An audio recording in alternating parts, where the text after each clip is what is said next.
Ah, Babilônia, um lugar muito lembrado na Bíblia como um lugar ruim, cheio de promiscuidade, cheio de pecados.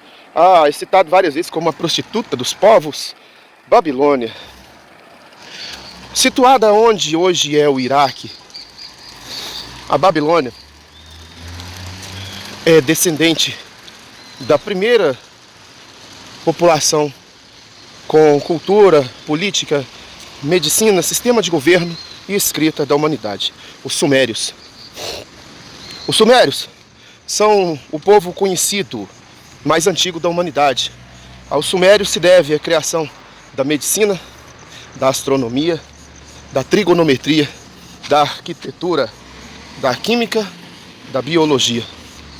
Esse povo, muito antes de iniciarmos a nossa corrida espacial e o conhecimento espacial, eles já sabiam quantos planetas existem num sistema solar. Plutão já era conhecido pelos sumérios. O detalhe é que, a princípio, eles fizeram isso sem possuir um telescópio. Ou sabe-se lá que tipo de tecnologia foi trazida até aqui por esse povo, para esse povo e a esse povo. Segundo consta nos achados arqueológicos sumérios, houve um povo que veio do céu, os Anunnakis. Eram seres alienígenas que criaram a espécie humana. Eram seres mais altos, mais fortes. Em alguns dos achados arqueológicos, há representações desses seres pegando um leão como se o leão fosse um gato de estimação. Segundo consta, criaram a humanidade porque precisavam de uma raça escrava para minerar ouro, para que eles pudessem levar ao planeta deles, chamado Nibiru. Esse ouro seria moído e transformado numa camada semelhante à camada de ozônio, para proteger da radiação do Sol. Nessas traduções que foram feitas por pessoas no passado, desconsiderou-se uma coisa: a radiação do Sol. A radiação do Sol, este Sol daqui, do nosso sistema solar, não se relaciona com uma camada de ouro. Esses seres, sendo verdadeira essa história, eles são de outro sistema solar, não esse. Esse nível de radiação maior não condiz com o tamanho e com a capacidade radioativa do Sol. Mas tudo bem, voltemos à história suméria. Não foi Tales que criou a trigonometria, não. Os sumérios já a conheciam muito antes. Além de se considerar anteriormente, mesmo na época dos grandes pensadores gregos, os filósofos, na época da expansão do conhecimento romano, qualquer número acima de 7 dígitos era considerado infinito. E os sumérios, muitos anos antes disso, ou milênios antes disso, tinham cálculos matemáticos da ordem de 15 dígitos. Os sumérios desenvolveram a escrita. Também criaram a primeira legislação do planeta, que é o Código de Hammurabi. Na história do Código de Hammurabi, o rei Hammurabi recebeu uma ordem do Deus, não o Deus da Bíblia, o Deus Ea, que era o Deus supremo dos sumérios. Ele recebeu uma ordem para ir até uma montanha, onde nessa montanha recebeu diretamente do Deus as regras de conduta, que são o Código de Hammurabi. O chato é que essa história antecede os 10 mandamentos da Bíblia em mais de 500 anos. Ou mais, né? Isso posto que a datação cronológica da Bíblia está irregular. A verdade é que os primeiros livros da Bíblia são todos plágios de livros sumérios. Se não, vejamos o Gênesis, a criação. O Deus pegou um barro e fez o Adão no paraíso, daí ele descobriu o pecado, e foram expulsos. Na epopeia de Gilgamesh, dos Sumérios, muitos séculos antes, o Deus criou Enkidu, no paraíso. Ele conheceu uma mulher, pecou e foi expulso do paraíso. Loucura! Daí os homens começaram a pecar e Deus ordenou que Noé fizesse uma arca. Só que em Atrahasis, ou épico de Ziusudra, que é muito mais antiga a história, o Deus ordenou a Ziusudra que construísse uma arca e colocasse os animais, que a terra seria invadida pela água. Beleza! Beleza! Acha que parou por aí? Não, não parou por aí não. Quando houve a situação dos 10 mandamentos da Bíblia, o Moisés foi para cima de um monte e recebeu lá de Deus o livro da lei, com os mandamentos. A história do Código de Hammurabi é mais antiga do que isso aí. É a mesma história. Então, com isso, nós temos o Gênesis, a história da Arca de Noé, a criação do homem e o Deuteronômio. Os principais livros canônicos, exceto o Levitício, né, que também é um dos livros canônicos que conduzem todas as religiões teístas abraâmicas. Mas a verdade é que esses livros são uma cópia da cultura suméria. Daí, muitos arqueólogos estão ligando a formação do povo hebreu não com o Egito, e sim com o exílio na Babilônia. O que impede que até o exílio na Babilônia não existia nenhum desses livros. E aí depois do exílio, alguém lá que sabia escrever, porque a escrita foi criada na Babilônia, e os hebreus, antes do exílio na Babilônia, eram analfabetos. Alguém ficou estudando na Babilônia, né?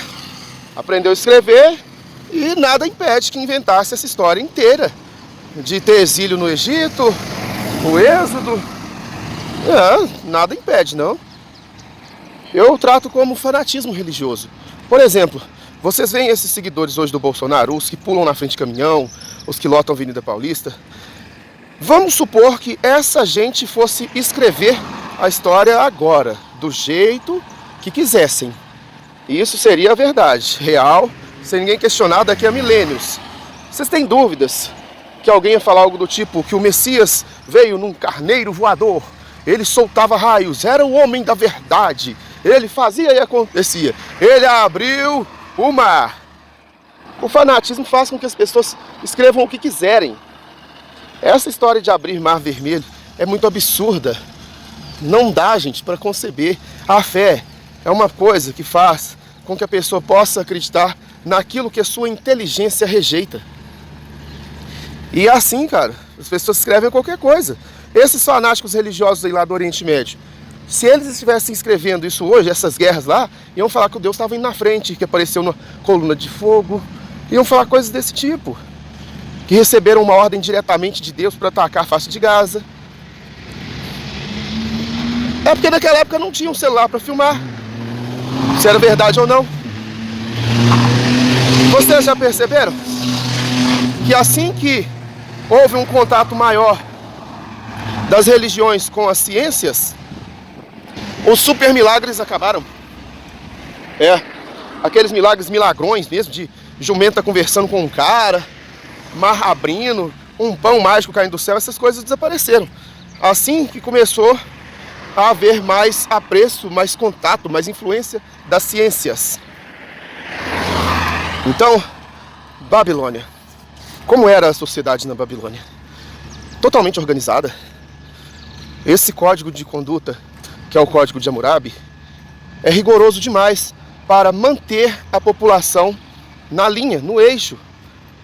Dentre as proibições estavam o roubo, a mentira, o adultério, traição, a inveja. A sociedade deles não poderia nunca ser aquilo descrito na Bíblia, tendo um código de conduta tão perverso, porque tinha pena de morte.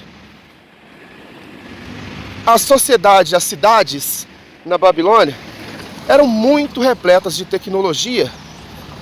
Para você ter ideia, os jardins suspensos da Babilônia, que são Opa, bom dia! Uma das maravilhas do mundo antigo. Esse jardim tinha um apreço arquitetônico absurdo. Era basicamente um castelo com vários degraus de jardins, fontes, lagos artificiais. Um ambiente muito bonito. É uma das 7 maravilhas do mundo antigo. E foi destruído pela ação do tempo, invasões. Nenhum império permaneceu. E aí a Bíblia cita que há uma, profecia contra a queda da Babilônia. Se for olhar bem, meu filho, se for fazer profecia contra a queda de todos os povos do passado, todos acabaram. A mesma coisa de eu falar uma profecia do tipo 2 mais 2 vai ser 4. É um óbvio. Nenhum reino dura para sempre.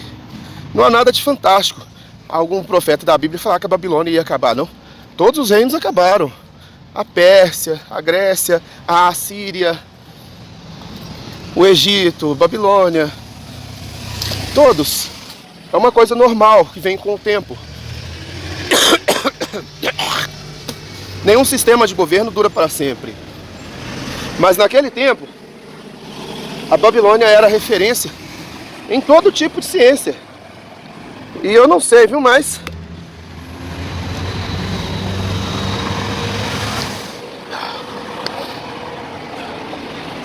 quando no livro de Samuel da Bíblia diz que os babilônios estavam atrás de gênios, aqueles menininhos lá, o Sadraque, Mesaque, o Abidnego, o Daniel, eu não sei, mas eu acho que eles não estavam precisando de gênios não, viu? O sistema educacional da Babilônia era muito regrado. Muito. E em relação à cultura, eles eram muito superiores aos hebreus e também superiores aos egípcios. Os egípcios e os sumérios eram os povos mais desenvolvidos socialmente, tecnologicamente, arquitetonicamente da época. E são justamente os povos odiados pelos hebreus na Bíblia. Os principais deles, né? Os demais eram domínio de terras mesmo, ou questões religiosas, por os outros povos gostarem de outros deuses. Mas em relação a egípcios e babilônios, o que se expressa nos livros canônicos da Bíblia é um ódio sem motivo. Talvez inveja pela tecnologia, pela arquitetura ou algo do tipo, pelo sistema de organização, talvez. Porque alguns achados arqueológicos, inclusive eu já citei um deles aqui, que é o principal, que é a Estela de Merneptah, ou Menerptah, filho de Ramsés II. Ramsés II, o faraó da Bíblia, o Ozymandias, o faraó mais perverso que existiu no Egito. Só que é o faraó descrito na Bíblia, viu? Se acordar ele agora da tumba dele, inclusive a múmia dele está lá no Museu Egípcio, não morreu no mar coisa nenhuma. E depois da suposta história bíblica, onde os primogênitos morreram, ele não morreu no Mar Vermelho não, porque ele teve 13 filhos. Aí. Morreu velho. Morreu de velhice, não foi de mar abrindo e engolindo ele não.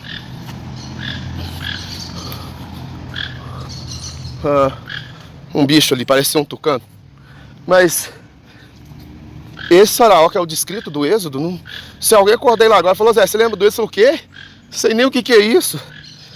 Porque é comprovado que não houve essa escravidão em massa no Egito. As pessoas que são ligadas à religião se sentem tocadas pelo pé que toca o chão, pelo chão que sustenta os seus pés, ser removido. As pessoas não estão preparadas para descobrir que tudo aquilo que sempre acreditaram é uma mentira. E eu não gosto de falar de religião, mas eu estou expressando o meu profundo penar pelo fato de religiosos terem saído da casa do caralho e invadido o meu espaço, onde eu trato de drones. Não se contentaram em ficar lá na igreja e começaram a sair, se juntando à política e agora invadindo o espaço Eu nunca fui na porta de nenhuma igreja pregar o ateísmo. Sou ateu sim, convicto. E eu tenho absoluta certeza que nenhum Deus existe. Mas eu nunca fui na porta de nenhuma igreja para falar nada disso. Só que agora os religiosos começaram a bater na porta do meu canal. E é por isso que eu estou explicando, elencando, demonstrando um pouco do meu conhecimento antropológico que me levou a ser ateu. Sou especialista em povos antigos e seria um absurdo eu acreditar numa história que é comprovadamente mentira.